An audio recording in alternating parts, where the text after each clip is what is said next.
Hey guys, I'm here at Shine 2018 with one of my favorite people in the entire world, Sami the Super Slamma Muhana.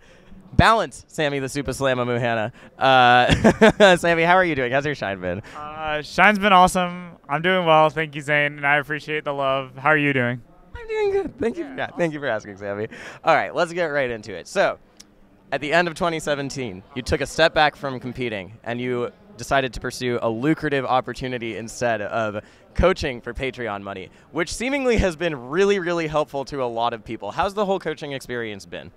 Yeah, it's been crazy because at first I had no clue how I was going to do the infrastructure, the business side of things was confusing. I knew I could teach people Melee. I wasn't worried about that. Everything else, though, it started with, I wrote some stuff in a Google Drive, got some ideas. I talked to a lot of my friends. They helped me out, but things have been cool. I have a ton of students. I measure my lessons in hours, so this month I'm going to do a light month, and that's going to be 120 hours of teaching. So, it's pretty much a full-time job, and yeah, it's been cool. That's awesome. I mean, among your students, you have both the Dignitas boys, right? You have Hugo and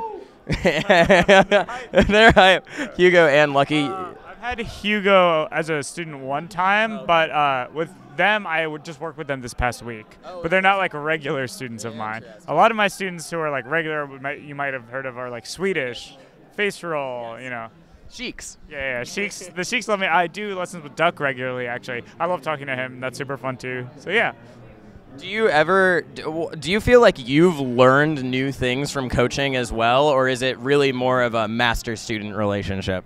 So there are a couple situations I've learned stuff. Overall, it is more like a master-student thing, like you said. I feel like, obviously, I don't know everything about Melee, but I kind of know how to figure out what I need to know, if that makes sense. Yeah. One of the big exceptions has actually been working with Mr. F, the Puff player, because I notoriously know very little about Jigglypuff. So it's been an adventure for me to research, etc.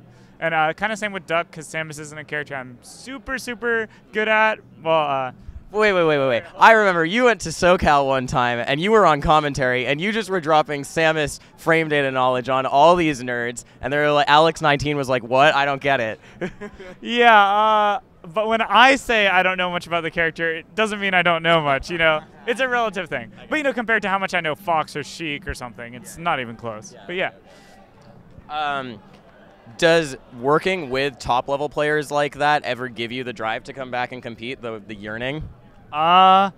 It's mixed. So it's like if I watch a set between two top players and I'm very unhappy about how it went and I'm like, man, I would go beat this guy's ass, then yeah, it makes me want to play. But outside of that, no, I'm really cool with I like playing teams, hanging out with my friends. I love all my students. I have like so many of them. A lot of them are so new and they're all getting better, and that's been good for me, honestly. I mean, Mr. F, obviously a really long-time player. He's been playing for forever. But also, he's made, they keep seeding him third for some reason, dude. I don't know. He messes up every pool he's in because they keep seeding him so low. But he's been making a lot of upsets recently, so it's really showing. Okay, teams. Let's talk about teams. You played teams at this tournament with Captain Face Roll. You were very, very big on teams right before you stopped playing competitively for the most part. What is your goal going into teams when you do end up going to a tournament and enter? So it depends a lot on who I'm teaming with. If I'm teaming with someone I don't really get to team with, like Face Roll, or I team with Swedish at SmashCon, I'd say it's like, do what we can, have a good time. But when it comes to teaming with people who I get to team with, it's a completely different beast. I want to beat every single person, and I don't know, I want to show people the way I play teams, I think not very many people play teams the way I do, so it's always cool to show people. And I got to show people some Falco the last couple weeks, which is hype. I know you like that. I fucking love that shit. So is there a desire? It sort of sounds like you playing teams stems from a desire to teach there too, but through your gameplay.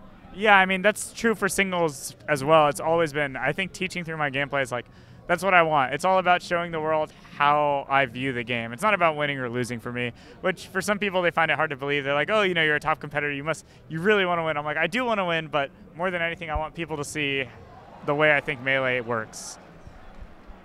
What is it about Melee that drives that for you? Because there's a lot of things where that could be, that could be a motivation, but I don't think you see it that frequently where someone really is, I just want people to understand this. I know you have a history in pretty disciplined music as well. And it sounds a little bit closer to something like that, to interpretation rather than victory. I mean, that's a perfect, like, I couldn't have said it better, honestly. That's perfect. Yeah, music, I mean, anything I've ever done in my life, it's all about interpretation and the way I think it should be. With Melee specifically, it's less that I want people to see my version of Melee, and I want people to see Melee for what it is. And my gameplay is just my best attempt at it. Obviously, I'm nowhere near that. It would be ludicrous to think I could be, but I'm trying my best, you know? But yeah, with music, absolutely, it's the same thing. It's about like showing, you know, the music, the art. I mean, it's all the same. No matter what I do in my life, it's the same goal. What do you think are some of the misconceptions people currently have about what Melee is? And it's like the platonic form of it, I feel like, is what you're aiming for. What do you think people don't get right now? That's a really good question. So first of all, a lot of people just do not optimize so many small situations that are really game-changing. I think that's a big thing, and I think that can be seen in my gameplay generally. I think people don't play with enough nuance generally in terms of layers of interactions. One classic thing in my gameplay is like no matter who you see me play, I give them the exact same respect. I don't just run them over. And even in a simple situation, I'll have like 5 different layers going on for something when another player would just have, they got their first layer and then they go for like a guessing game. And I'm really trying to figure out where should we be guessing, what should we be reacting to, etc. And like, what does this matchup really look like? And it's just, obviously, I don't actually know that for anything, but that's the cool part. I'm just going to do my best to show everyone what I think it is. I want you to define optimization for me, because I think that people misinterpret your optimization a lot. Obviously, you want to technically execute, but I think that you are a player who actually is pretty aware of the limitations and the potential chance of failure whenever you do something. And you see that in your gameplay with the DI mix-ups you throw up. You use back throw mix-up a lot as Fox, stuff like that. So I want to hear from you what optimization actually is, because I think there's sort of a misconception as to how you perceive it. Okay, yeah, that's a really good point. I like that you pointed out the back throws, actually, because like... I put that in your blurb for 2017. I love your back throws. I really appreciate it. Yeah, I mean, back throws a cool one. But so optimizing, there's 2 senses of optimizing. One, a pretty scientific definition, in my opinion, when it comes to game theory, is like playing in a non-exploitable way. So an easy example is rock, paper, scissors. Optimal strategy is to choose each option a third of the time, because no matter who you play against in the world, they can't possibly exploit you. So that's one sense. When I'm saying I'm trying to play optimally, I mean I can sit down and play anyone in the world, and I don't care how they play. I don't need to have this super good read on them. They just won't be able to beat me, because I believe that if I play in a non-exploitable way, like statistically speaking, that's one sense. The other sense of optimizing is just like doing the exact right thing when there is a right thing. And for example, with back throws, sometimes I was actually talking to Lucky about this past week. Sometimes you up throw, you get a hit, it leads to an edge guard, and then the edge guard's a 50-50 anyway. But if you back throw, that's already the 50-50 to set up the kill. So it's like viewing things in terms of odds is really important. But it's a weighted 50-50 because it might not be in 2 years from now, but for right now it's weighted 50-50 because it's a unexpected mix-up too, right? Yeah, so it's actually weighted in 2 senses. One, it's weighted in the meta game, which is a big thing. But then there's the other sense that based on the percent you're at in the stock count, you want to weigh it because you don't want to just split them up 50-50. And or an easy example is like when I forward throw people in Fox Dittos, there's like an algorithm essentially. And it's not like I'm sitting there literally writing it all out, but like I'm not any different than like Mango or Hungrybox in that sense. We're all trying to figure it out. It's just I'm trying to put it into words for everyone to know what I'm talking about. Okay, so let's talk about a character that might have some figuring out to do, and that's Falco. I want to talk about this. You played Falco in teams this weekend, and your Falco is amazing. I talked to Wes, actually, about Falco stuff, and I was like, oh, who are the Falcos you look up to? And I mainly mentioned active players. You know, I was like, Mega Christmas, Ginger, like, who do you look to when you're basically one of the best solo Falcos? And he's like, yeah, but Druggedfox, don't forget him. Hell yeah. So what if Falcos, how do we save the bird, Sammy? How do we fix it? First, I appreciate it to Wes. That's awesome of him. We talked about teams some. But yeah, saving the bird's hard because people have gotten way better at that matchup. Strikingly, I think people were awful versus Falco for a very long time, and somehow that changed, possibly while I was quitting. I don't know. One, I think laser heights are huge. There's a lot to be said about there are laser heights that you can jump over even if they power shield it. There's knowing the distances. So I've started to think, for example, that if it's a distance where the character can't hit you by jumping at you, you should almost always just shoot the low laser just to be safe. And or like, if Marth's in the corner, shooting higher lasers is good because it'll beat his nairs out of shield. There's all these little things, and controlling all the laser heights is really intricate. But in a world where I feel like everyone's trying to cheese Falco constantly, it's like if you can be on top of it, then that changes everything. So that's one thing. Do you have any thoughts on that you want to talk about for a second? Ooh, I like that you asked me that. All I want to say is shooting the lower medium laser and then jumping over it. And shooting another laser, to me, will always be the Sami versus Pew Pew You at Genesis. And every time I do it to a Marth, I go, Sami. So thank you for that. Thank you. Yeah, thank you. Yeah, the literal first laser of the whole match is me jumping over a quite high laser, and I showed people, I'm like, guys, you can do this. But yeah, it's really hard because, I mean, like I said, it really feels like people are doing what I like to call risk-reward cheese, where it's like, I'm going to do this option regardless of how likely it is to work, just because of the risk reward on it.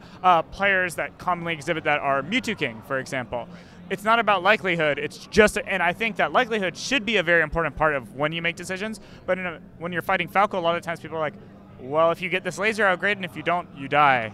And I really think figuring out how to get around all that is going to be huge. Also, maybe figuring out, edge guarding is always huge with Falco. I feel like it always cycles. Like sometimes I'm like, oh, people are figuring it out, but like, Falcos aren't killing nowadays, and if you can't kill, people are figuring out how to edge guard you. It's rough. Yeah. So yeah. You know, people have also been talking recently because you showed up to a tournament again, so people are talking about you, about how it's a shame you never got into Summit because you're so proficient with so much of the cast. Are there other characters that you see as in need of that optimization as Falco currently is? Who else is desperately hurting for some Sami loving, is what I'm saying? That's a really good question. So I always feel like Sheik shouldn't need it because I've shown up, I did it, and then we have all these great Sheik players on the come up, Spark, Face Roll, etc. But then somehow or another, everyone starts thinking Sheik is bad again. And it really hurts me on the inside because I, for one, think Sheik is really good. So Sheik shouldn't need it, but somehow she does, because I feel like what you should be doing is already all there and people just aren't doing it. A character that people aren't doing things that they should be with is Peach, in my opinion. I actually tweeted about this once. She has an incredible amount of tech skills she should be abusing that no one abuses, really. So yeah, I guess those are probably the ones I think of the most. When you talk about Peaches, do you even include the Peaches who, because there is a whole subset of Peach mains who I think agree with you and are trying very hard to optimize that tech skill. I think of Ryobeat, I think of Laud, I think of ambiguously Polish when it comes to those. And you know, Laud basically, after he won Even Bigger Balk, he just tweeted, subfloat up air is amazing. Shout outs to Ryobeat. Are you happy to see that there are some Peaches pushing towards that, or do you think there's even another step they need to go? It's both. I mean, I'm incredibly happy that people are doing it. I mean, Armada has been probably the best at a character that anyone's ever been, so it's even crazy to me to think that I think there's so much more. But yeah, I want to see people push it even more. She's such a technical character, and there's so many creative things you can do. I think people historically thought double jump land out of shield was trash, but after messing around with it a lot, I truly believe it's actually good. But Peach actually reminds me a lot of Fox, where a lot of tactics are complete trash unless you're incredibly good at executing them, and then they become really good. An easy example is like when someone forward tilts your shield as Fox, generally you can wave dash out of shield and shine, but you have to do it quickly. Similar with double jump land, she gets to start a lot of mix-up situations instead of being in a bad spot. But easy example, Fox up tilts the back of your shield, double jump land down smash beats double up tilt. Every Fox player in the world up tilts twice there. I mean, you watch a stream, it doesn't matter if it's left hand crush, SFAT, they will do 2 up tilts. Imagine if they were getting down smash for that every time, you know? Wow. But that's so hard to do, so, you know. Okay. Reasonable. Okay. We talked enough about Melee. I want to talk about another game. This is actually just for me and you. It's for us, yeah. Let's talk about Mario Party 5 Beach Volleyball. Sami, you are my consistent teams partner. This is dumb. Just explain to the world about this game. I want to take this opportunity to tell everyone about Mario Party 5 Beach Volleyball. Okay, so what tournament was it, first of all? This is important. It was at DreamHack Atlanta. Okay, so we were at DreamHack Atlanta. No. The first one was way before that, actually. It was Big House 7 maybe, or 6. Big House 6. I think it was Big House 6, and then we played again at DreamHack Atlanta. Yeah. So Big House 6. I hear from the squad that Mario Party 5 Beach Volleyball is hype.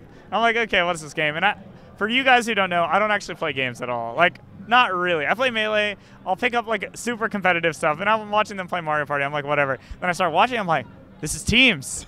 This is teams. And I'm watching it. If you guys know me, teams is like my favorite thing. So, and I see Zane going in, intuitive god. He figured everything out, but. And I'm like, I think we got this. So I sit down, we start whooping everybody. Oh my God. Sami is trying to tell me how to play this game that he's only started playing for 5 minutes. Like 5 minutes in, he tells me how to play, and then he asks me what the controls are immediately after. Yeah, that's it. I mean, yeah, I feel like that's one of the most Sami things possible is that I'm figuring it out, and then I'm like, wait, what are the controls, by the way? Yeah, that's such a good characterization for anyone who doesn't know me. Just use that snippet. But yeah, and it was like, because it was like from watching you, I got to understand how the game was supposed to work.